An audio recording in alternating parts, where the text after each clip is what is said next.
Good evening. Welcome to St. Luke's United Methodist Church. I am Pastor Stephanie Schlimm, which is different than Pastor Stephanie Els. We are two pastors, Stephanie, both mainline Protestant pastors, one United Methodist, one Presbyterian, and we're really good friends, so it's been really fun. Welcome to St. Luke's. I'm so glad that you're here tonight and honored that we could host this gathering. Just so that you know, our restrooms are through these doors and around the corner, so if you at any time need that, that's where they are located. And welcome. Glad you're here.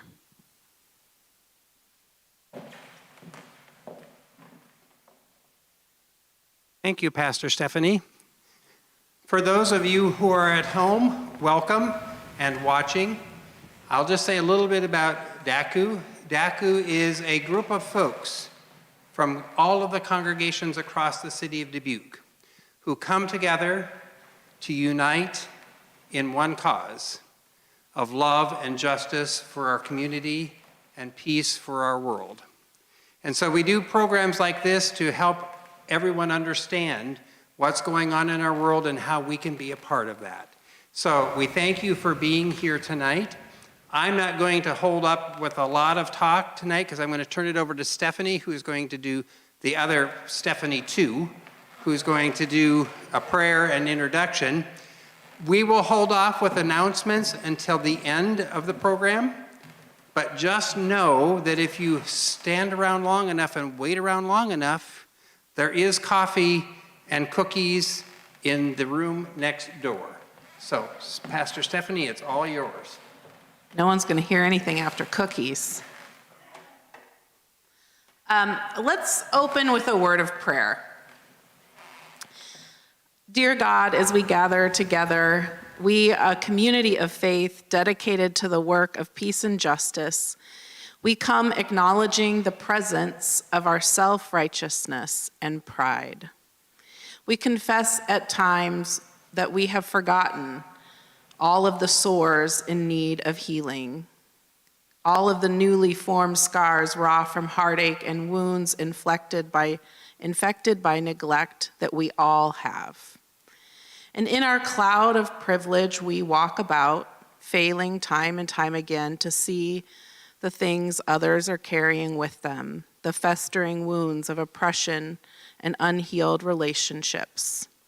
So may this gathering tonight knock us off our pedestals, back so our feet are on the earth firmly planted, and re-energize our spirit of solidarity with all of your beloved people. Give us the courage and compassion to touch, to soothe, to heal, not out of fear of what may happen if we recoil, not out of worry that others may judge, and not out of expected reciprocation. Rather, let us touch, soothe, and heal, born of empathy for a sibling in pain, born of gratitude for the healing extended to us, and born of a love for a soul who yearns for relief. Amen. All right, well, I'm glad you're all here to hear a little bit about Dubuque harm reduction. So I'll just share with you very briefly about it. Dubuque harm reduction was started in 2018. It's a community-led public health advocacy group serving people who use drugs and other at-risk populations in the Dubuque area. In addition to providing low-barrier services such as naloxone, condoms, and syringe distribution, they connect participants with counseling, medication-assisted treatment, and housing assistance. A core tenet of Dubuque harm reduction and any harm reduction program around the nation is that every person deserves to be treated with respect and dignity, regardless of what they choose to put in their body.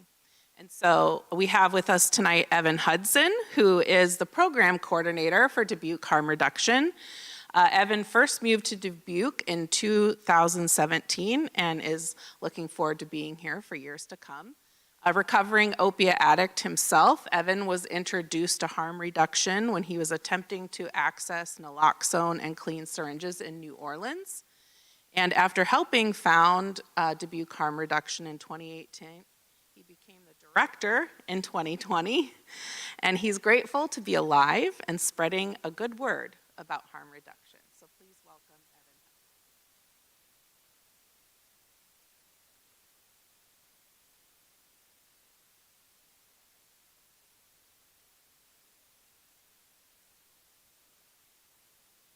Hello there.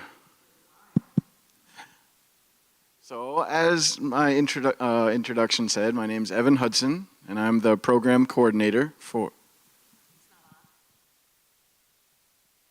Hello? There we go.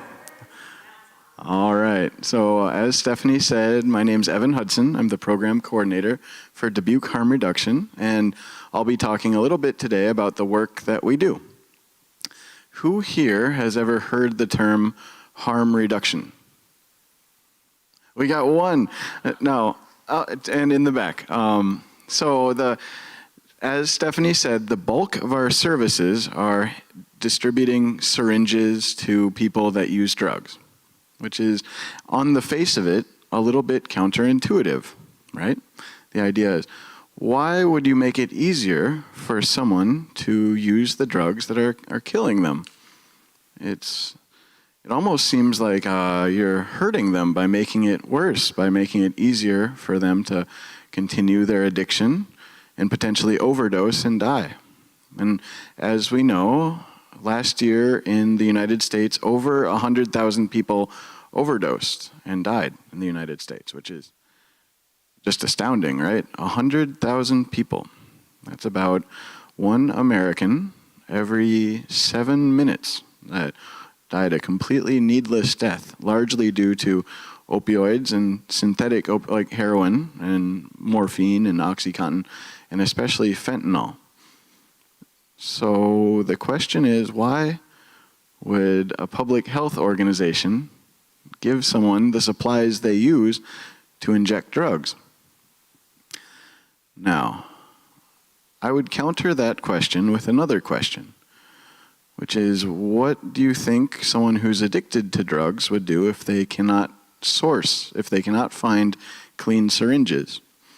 If you imagine for a second that you are addicted to something, imagine that if you go more than 6 or 8 hours without putting a substance into your body, your brain starts to send signals that say, I need this thing. It starts to make you sick to your stomach and you start to sweat. Would you just choose to stop? Because of course you know that this is the thing that's killing you, that's tearing your life apart. Maybe you lost your job, maybe you lost your custody of your children, maybe you've been to jail once or many times and you've been trying to quit, but you can't quit and it's destroying your life. Maybe you've overdosed before, but you continue to use this drug that you know is bad for you. If you can't get a clean syringe, would that make you stop using, or would you find some other way to use this drug? Having asked that question, and maybe made you reflect somewhat uncomfortably about the reality and the lived experience of someone who's addicted to drugs, I'll tell you that when people don't have clean syringes, they don't stop using drugs and they don't stop using syringes. They share them and they reuse them. So maybe, for example, in a lot of towns around here, you can't get clean syringes at Hy-Vee unless you have an insulin prescription. So people will maybe have one syringe that they use for multiple people. And when you use a syringe multiple times, then it becomes dull and filled with bacteria. And so what ends up happening is disease spreads. This is a very common way for HIV and hepatitis C to spread, as well as infections like endocarditis, which is a common infection of the heart valve that can be very severe. And so the way that I justify handing out syringes to people that use drugs is that if they don't have clean syringes, they're not going to stop shooting up. They'll just use drugs in ways that are unsafe, that spread disease and cause harm and suffering. Which brings me to the topic of harm reduction. I just gave you maybe the most famous example of harm reduction, or the most common example. What is harm reduction? It is in the name. It is any method of reducing the negative consequences of a behavior, proceeding from the acknowledgement that sometimes ending the behavior is not possible. So usually harm reduction is contrasted with abstinence only. So maybe many of you are familiar with AA or NA or 12-step recovery methods. These are examples of what's called abstinence only, with the goal being, and the only accepted form of recovery being, the abstinence from alcohol or drugs or whatever the other, gambling, sex, any kind of addiction. So you can think of these on a spectrum, with abstinence only recovery methodologies over here and harm reduction being over here. Now, harm reduction is not focused necessarily on complete abstinence, but reducing the harm that can arise from one of these addictive behaviors. In this case, in Dubuque, it's mostly methamphetamine, heroin, but really this can be applied to almost anything. If you're going to be driving in a car, harm can occur. You can crash the car, but some ways to reduce harm that might arise from driving a car: you don't drive drunk, or you wear your seatbelt, or you obey traffic signals, right? These are all harm reduction methods. Obviously, the only way to avoid completely getting in a car crash is to not drive. But if you're going to drive, there are ways to do it safely. Similarly, for a lot of people, it's just not realistic to completely stop doing drugs immediately.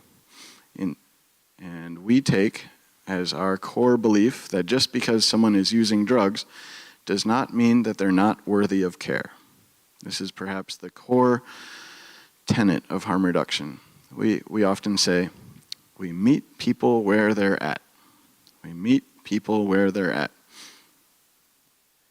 And so, if they are at a place where they feel that they need to continue using drugs, if they're physically dependent on it or mentally dependent on it, we don't withhold care because of that. So, another way of putting this is that we provide low barrier access to care. So, for example, if someone has hepatitis C in Iowa, they have to have a clean urine test. It means that in order to access the medication for the treatment of their hepatitis C, they have to prove that they're not using drugs for, I think it's 3 weeks. This is an example of a barrier to care, right? If you pee in a cup and it shows that you have been using your drugs, then they won't give you the medicine. That would be an example of an abstinence-only modality of care. Whereas harm reduction would say, hepatitis C is a serious disease, and people should be able to access that care no matter what. So we meet people where they're at. What that looks like in practical terms is usually people will call me or one of the other volunteers and say, I need supplies, and we'll go out and distribute them. We can either meet them at their house, which is a big, or some place that they are comfortable with. A lot of times that's a place like a gas station parking lot or somewhere near their home that they're comfortable with, which is itself a little bit different from a lot of places that provide medical services, right? Most times people have to go into a clinic and sign a form and wait in the waiting room and then go see the doctor in the white coat. This is an example of meeting people where they're at. If they're comfortable having me go to their house, I can go to their house or near their house. It's providing the care that people need. And another harm that arises from using drugs pretty often is overdose. In Dubuque alone, we've had several deaths due to heroin or methamphetamine use over the last several years. One way that we can prevent this is by providing medicines like naloxone to to reverse overdoses. And by the way, has anyone heard of naloxone or Narcan? You might have heard of Narcan. Yeah. So let me briefly explain about Narcan. Narcan is a chemical, a medicine that if someone has opioids in their system and they're overdosing, which means that the opioids are sending signals to their body that their breathing slows down and their heartbeat is slowing. That's what causes an overdose. Naloxone or Narcan, it doesn't do anything else in the body except for remove that from the brain. So if you or I were to use naloxone, squirt it up our nose or stick it in our arm, it wouldn't do anything. The only thing it does, it's completely safe aside from reversing opioid overdoses. It takes the opioids out of the brain. And so just in the last 2 years, we've reversed over 200 and possibly as many as 500 overdoses using naloxone. And we haven't done that. We give it out to the people who give it out to their friends. It's very important to recognize that these are the people who use drugs. These are the people who are usually vilified and seen as outcasts or criminals. But in this case, they're public health workers, and not just any public health worker, but they're on the front lines of a crisis that killed more Americans than many things. 100,000 Americans in the last year alone.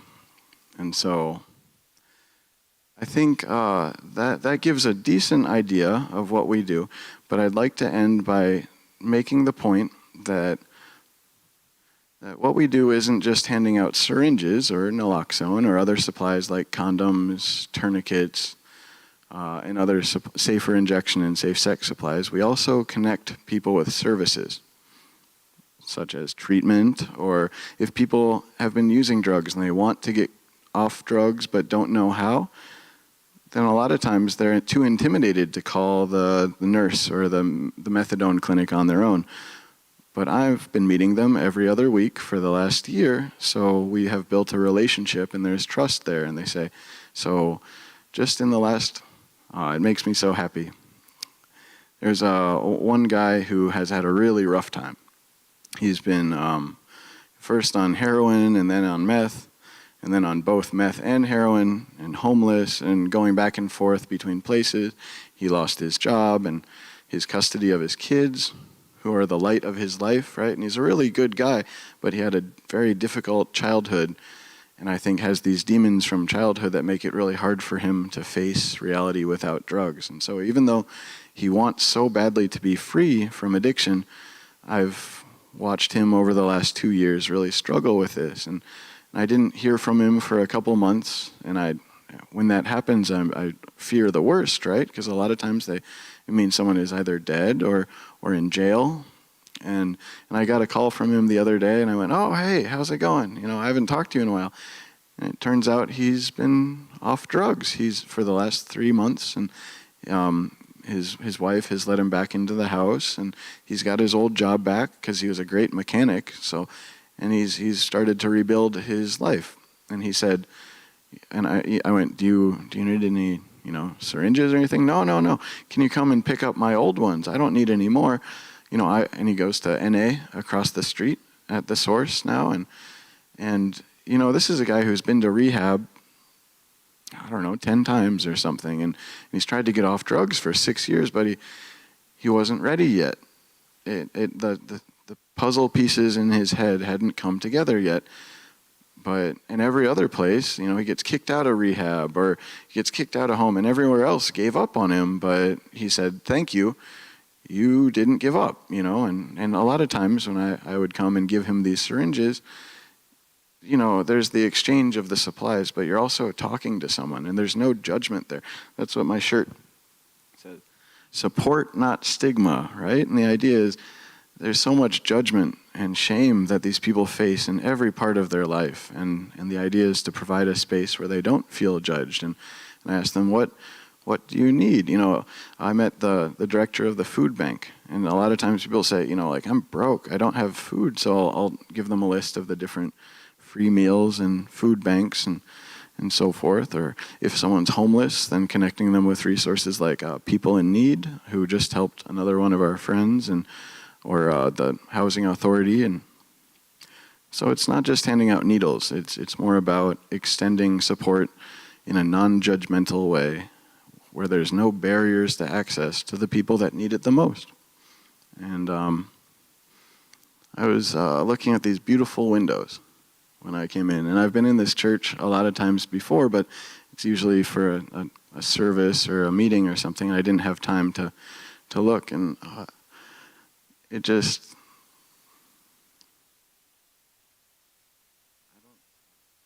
Well, anyway, I'm very grateful to be here and speaking in front of you, and thanks for giving me the space to share a little bit about Dubuque harm reduction. I figure now you might have some questions, so I'll open it up to question and answer.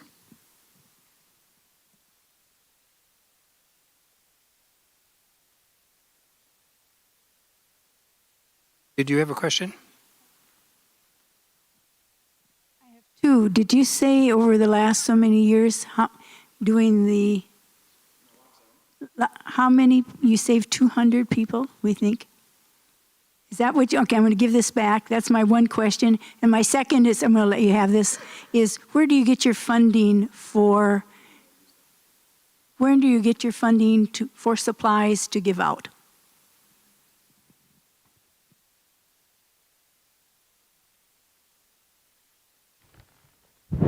There you go. I get this fancy thing to wear. Great questions, thank you very much. The answer is we don't know exactly how many overdoses we've reversed because most of them don't get reported. We do know that we've reversed over 200. That is the documented ones. But every month we hand out between 200 and 500 doses of naloxone. Yeah, well, and sorry. And I should clarify a little bit about that. We use what's called a secondary distributor model. So I don't hand every one of those out individually. Instead, I hand them out in bulk to people who have agreed to hand them out, who are often people who use drugs themselves. And so, for example, yesterday I went and met a guy at a motel, and he said, hey, can I have a few syringes and a few doses of Narcan for me and my friends? And I said, how about I give you 1,000 syringes and a whole bunch of Narcan? Do you think you could hand it out? And he goes, oh yeah, that'd be great. Because that's one thing that you don't hear about in the newspapers, is that people who use drugs, they don't want their friends to die. They don't.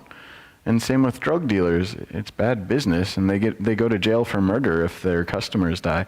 And so it ends up that people who use drugs and people who sell drugs, paradoxically, become the most effective public health workers if you give them the supplies and put them in the position and give them the education necessary to do so.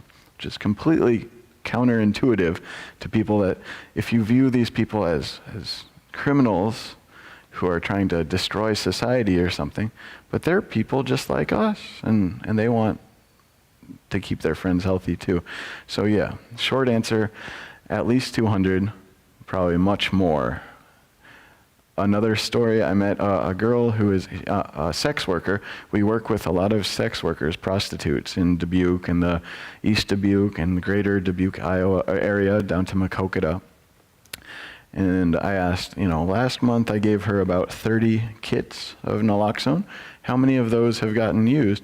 And she goes, I think I have like 3 left. I went, what? I mean, you've reversed 27 overdoses in the last month? She goes, yeah, it's really bad right now. And this is just in one circle of friends in the Makokata area. And there's 27. Now, a lot of these are the same people who overdose multiple times. And the second question, our supplies come from two organizations. One is called Vivint LifePoint Health in Madison. That's an HIV community health center. And we get a lot of our naloxone from a national organization called Remedy Alliance. And they mail it to us.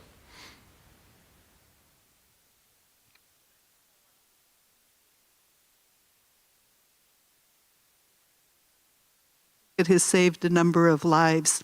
I'm wondering if your ministry, your service extends to family members who know they have children, or young adults or friends of their children who are addicted and may be able to save lives through the parents or the guardians. Yes, 100%. And some of our most personally, I love that you called it a ministry, by the way. Thank you. That's a great compliment.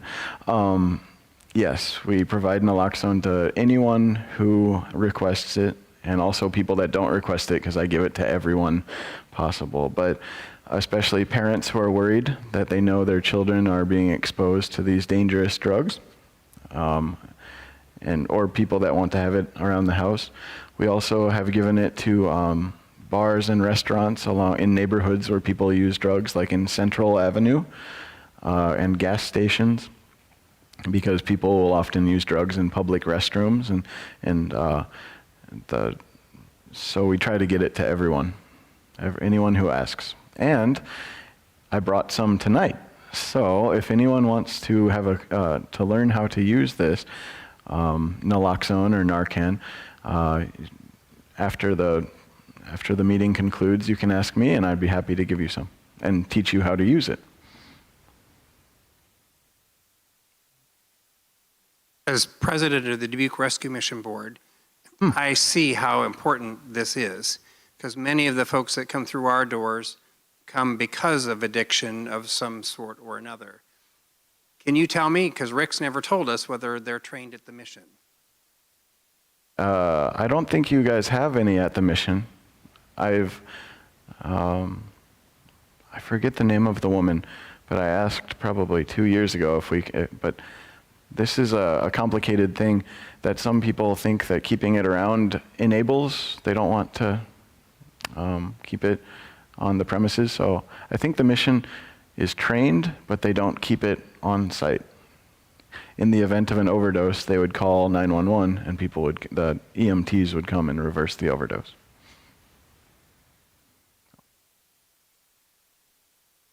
Leading question here, but what's the problem with just calling 911? I mean, isn't that what they're there for? That's a really good question. It can get them in trouble, basically. Some people, for example, if they have an active warrant out, or if they still have the drugs on them, then unfortunately, instead of treating overdoses as a public health issue, it's treated as a criminal justice issue. And so either the person who is overdosing or the person who is calling it in, their friend, can sometimes be arrested. And so this makes it difficult for people to trust the emergency services. And all too often, emergency services don't get called, or they do things like drive to the emergency room and dump the person in front. And so this is a consequence of the war on drugs, which has killed so many of my friends and killed me several times. But I came back. I didn't stay dead.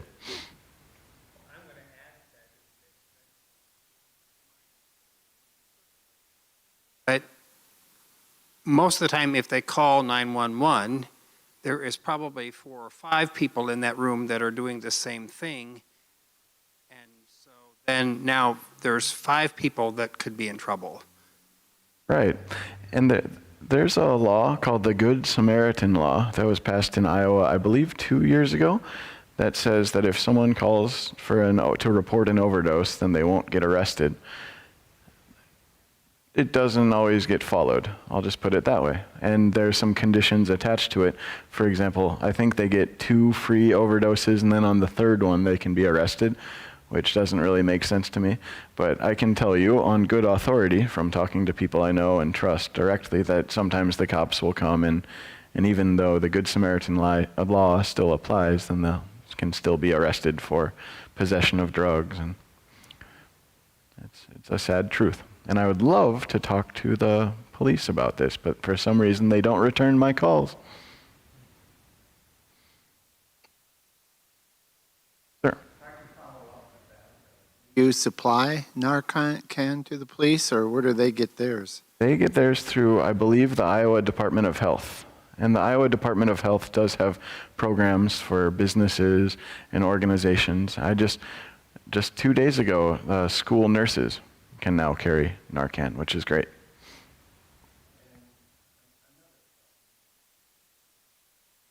You were talking about no judging.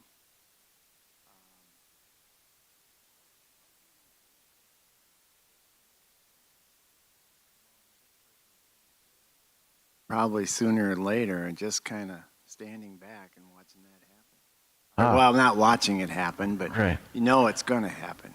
Right. That's a really good question.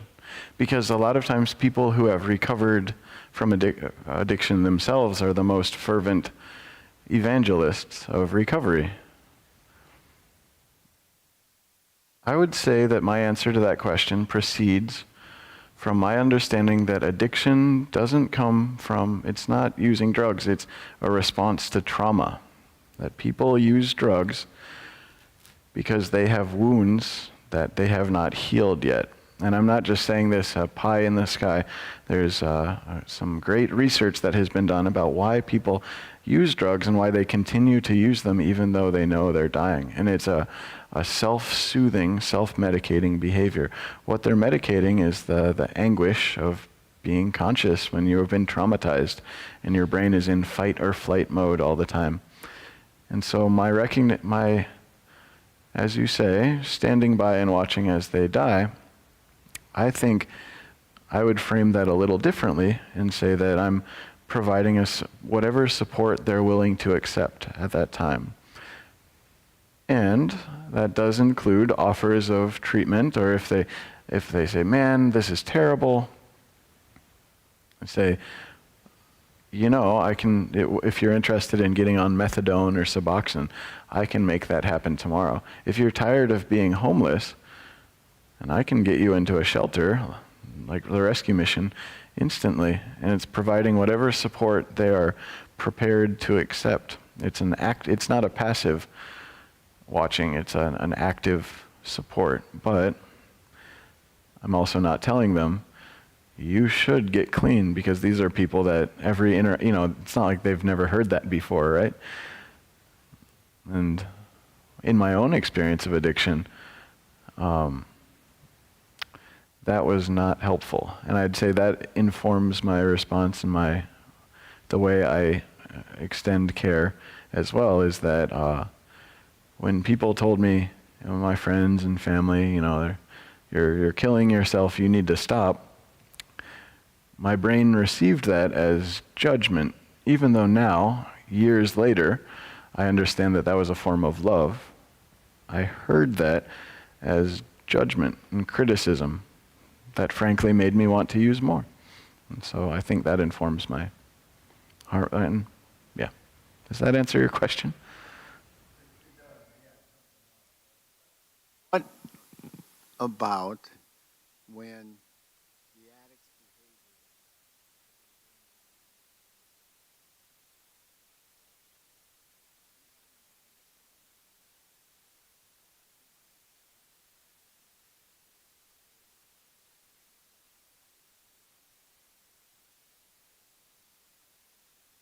Mm-hmm.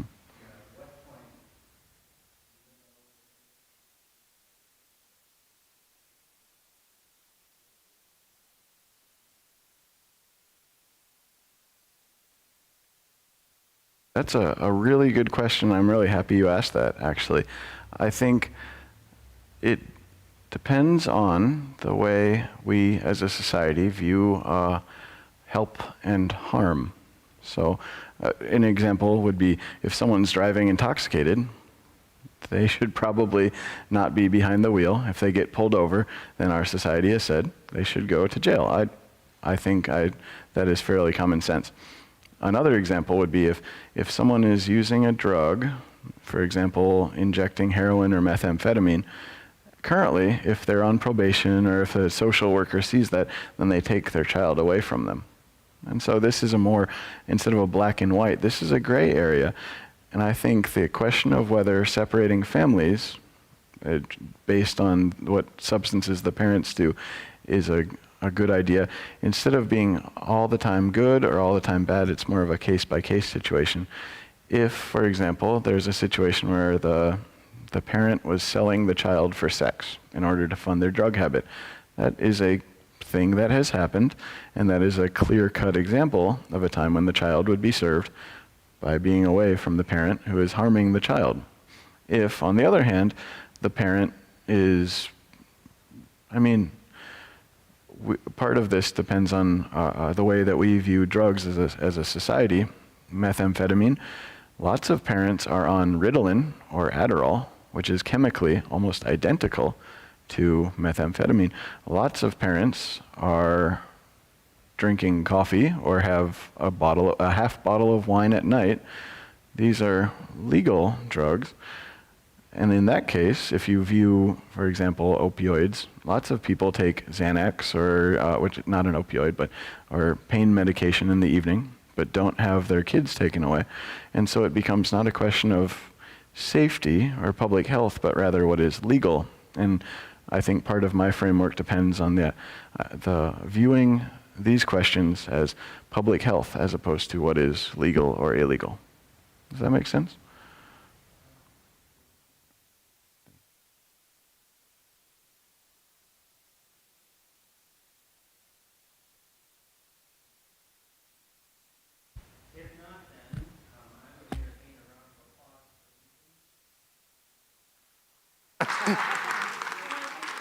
Evan, I'm sorry. So Evan has said that after we get done with our announcements and that, those that want to stay and learn how to use the chemicals can, or do you want, how many folks would like to see it? Let's raise a hand. So we have a few. So yeah, he maybe will show us quick, but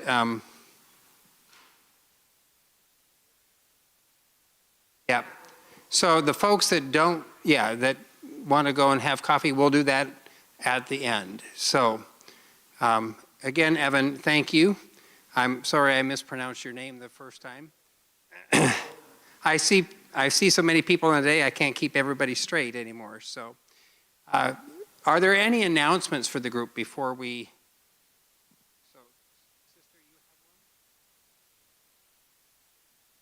one? As you know, we have an election coming up, and on the ballot is, when I first read it, I supported it because I didn't know what it meant. And the more I studied the gun amendment on the ballot, it raised all kinds of questions for me. And when I found out what things like strict scrutiny meant, I said, oh, I need to do more study on this.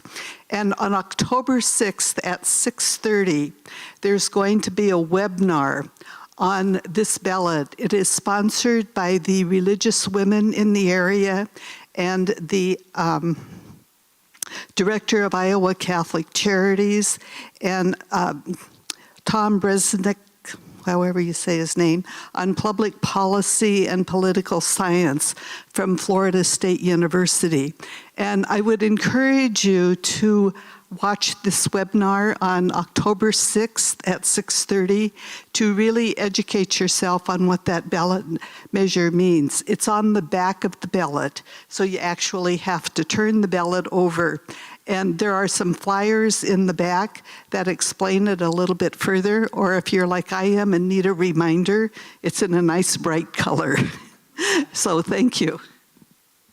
So this is the brochure she's talking about. So if you see that on the back table and would like to do some more research, and it also gives you how to sign up to be a part of the webinar. So thank you.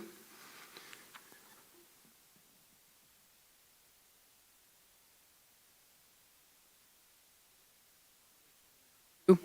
So Emmanuel United Church of Christ is doing their annual pork and kraut dinner Saturday, October 29th, and it'll be from 11 to 1 p.m.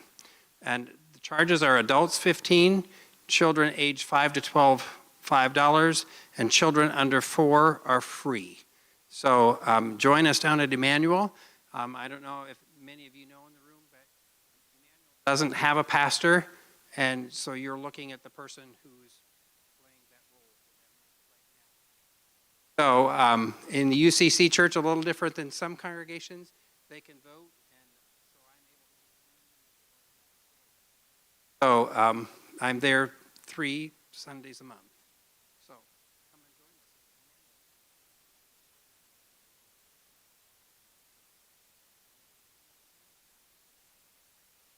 and join us. Dinner is from 11 till 1, Saturday, October 29th.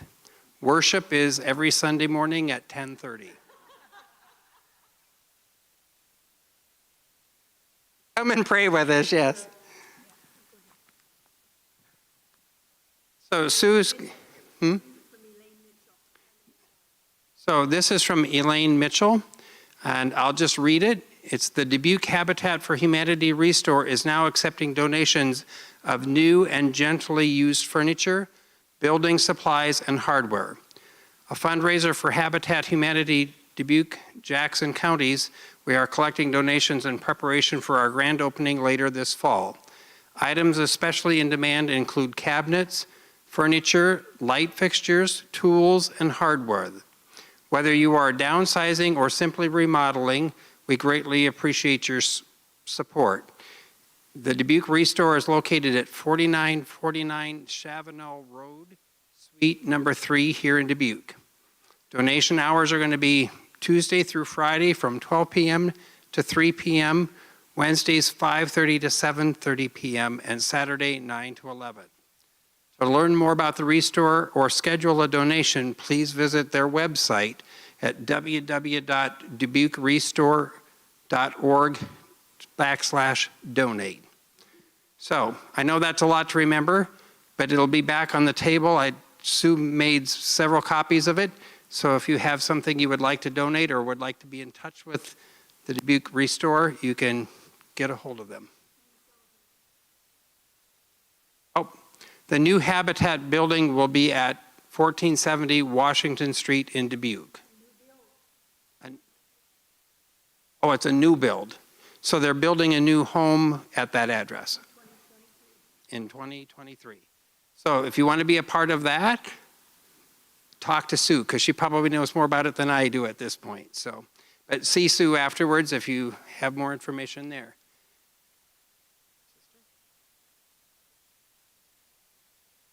We all know about the crop walk on Saturday, and if you're like me, you really can't do that walk anymore, but you can always donate. So if you can't do the walk, don't feel excluded in any way, and you could be included by donating. And it's going to start this year at St. Elias, right across from Finley, instead of at Murphy Park. So don't go to the wrong place to leave your donation.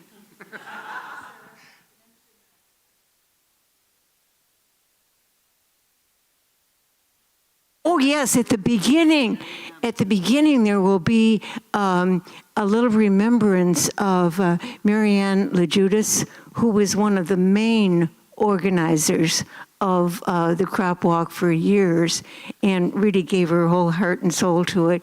So it'd be nice just to be there to honor her in the beginning. Thank you so much, sister, because I was going to say something and you did a much better job than I could have done.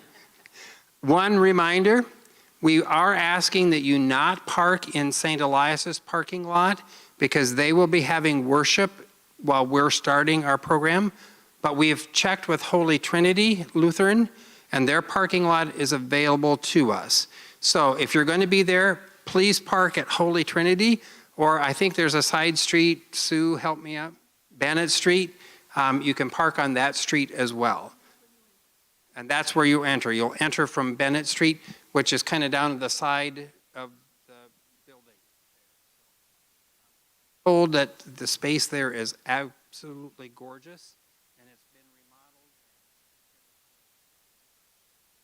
So you'll get a little bit of a snack to go out to walk, and you'll get a bigger snack or lunch when you come back. So, yeah, and we all knew Mary Ann well, and I will just put a plug in because while Mary Ann was head of Crop Walk, those were the years that we made our most money.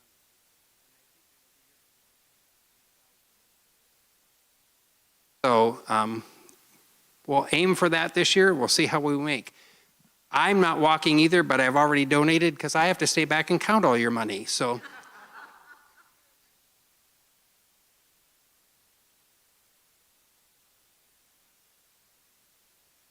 If you missed something, Here, you talk, I'll hand them out. All right.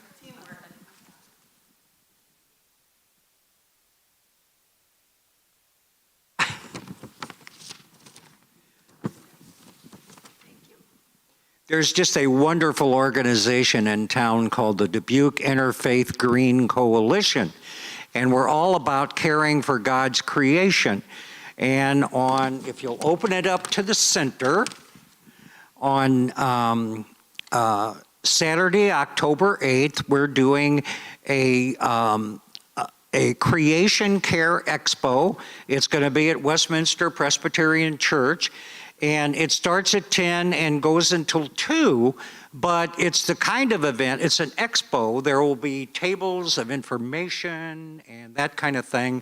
So it's not like you have to come for the whole thing. You can come and go as you please. But if you look at all those circles on there, these are all of the organizations that are going to have a table with information and literature and that you can talk to folks, you can take things home with you, you can tour the Westminster Gardens. But our opening is going to be by Craig Nesson at Wartburg Theological Seminary, a real climate advocate.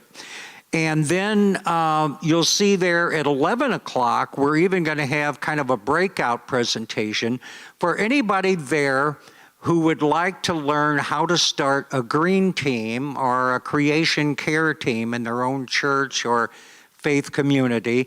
We'll have a few folks there to help them get some ideas on how to get started in their own church to create a green team and some things that they might do. So we're looking forward to it, and I think there's like 17 circles on here, and a few more have joined since this was printed, so it should be a really good crowd. And although it's not public knowledge, there will be refreshments around too. So I don't know if anybody's got any questions about it, but please there's no registration required. Just show up when you want to show up, and we would look forward to having you there. Announcement number 2, this coming Sunday, October 2nd, at 2 in the afternoon, Westminster Presbyterian Church in our courtyard is going to have a blessing of the animals. We've got to take care of all of God's creation. And so at 2 o'clock Sunday, just come on up, bring your fur babies with you, and they'll be blessed. So everybody's invited. Thanks. Thank you, Tom. And thinking of the Green Coalition, Emmanuel didn't even think about this, but we took our sanctuary from over 5,000 watts of lights in the sanctuary this last month down to less than 1,000, just by simply taking out all of the incandescent bulbs in our sanctuary and replacing them with LEDs. So it's simple ways that you don't even think about that you're helping the planet. So, you know, if we look at it sometimes as not a green, but a way to help us all over,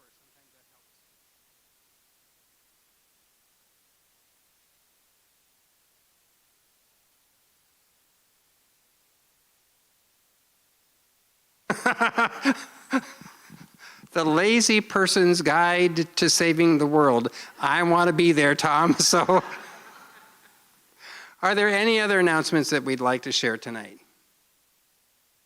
If not, I would just like to thank St. Luke's again for the use of this wonderful space. And reminder that there are coffee and cookies next door. For those of us that want to stay back and learn how to use Narcan, we'll stay back here, right here in the front, and then come on over and get cookies. Sue's got cookies. She wants to get rid of cookies. So we'll close in prayer. Oh, one more thing. If you can go back to your congregations, DACU is in need of some folks to fill offices in this upcoming year. I do believe we may have someone that will take the secretary position, but we do need somebody that will take the, did I say secretary? I didn't mean secretary, I meant treasurer. Sister Barbara is moving, and so she does think she has somebody to take the treasurer's position. I have said that I would stay on as the president for another year, but I want somebody to come up behind me as vice. I'm not sure what they call that position. There hasn't been anybody here since I've done it. So if you've got somebody that would be willing to serve in that capacity so that this next year we can work on things together so that they're ready to step up. Please take that back to your congregations. Oh, yes. So the annual Thanksgiving Eve service will be held again this year at Resurrection. Stephanie and I have been working together. I've got some things I haven't had a chance to talk about, but it should be a good service again. So I know we have somebody from the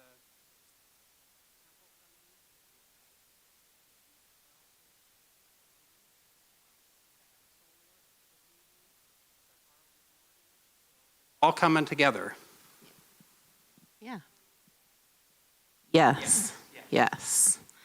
All right. Well, lots of wonderful announcements. I'm going to make a shameless plug here. I'm on the board for Dubuque Harm Reduction, and I carry naloxone with me in my vehicle, and I have it in my office at church. Our church is at the corner of 16th and Iowa, right by Central Ave. So I haven't had to use it yet, but I'm ready to go if I'm driving around and see the need. So I would encourage you to, it's really easy. So I'd encourage you to stay for that. Also, we just became a 501c3. So if you feel so led, we will take your money. We will also take your church's money. But we, the services that we provide are somewhat limited because we don't have a location in town where people can come and know that there's supplies and there's people there and there's access to services. So that's something we're looking into. And we're getting supplies from these different organizations, but sometimes it would be nice to have money to provide things that we're not able to do yet. So anyway, there's my shameless plug. So Evan was too nice to beg, but I'm not above it. So if you have questions, either Evan or I are happy to talk to you.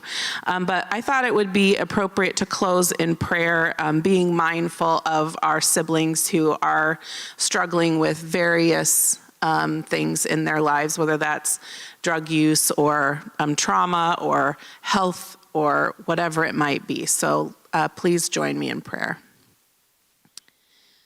God of compassion, draw ever close to us now. We call upon your divine justice and your fierce love to hold us. We gather in solidarity with the community of your beloved, those whose lives are touched by substance use and those at risk of overdose. We know that we have not been forgotten in this time, that your love, your healing, and your power lift us up in the midst of crises, that the veil on injustice and violence against the most vulnerable among us is being torn away. We claim the fullness of our humanity and dignity, which are our birthright. According to the story of creation, each human being is created with the promise of flourishing. So strengthen us, loving God, and empower us to live into our vocations as people of a new day rising. Sustain us when hope is hard to come by, when the powerful threaten to shut out our voice and work, when death is ever present. Unleash your presence among us that we can continue to mobilize justice and love in your name and create communities of health and wholeness where all are able to be called by name, beloved.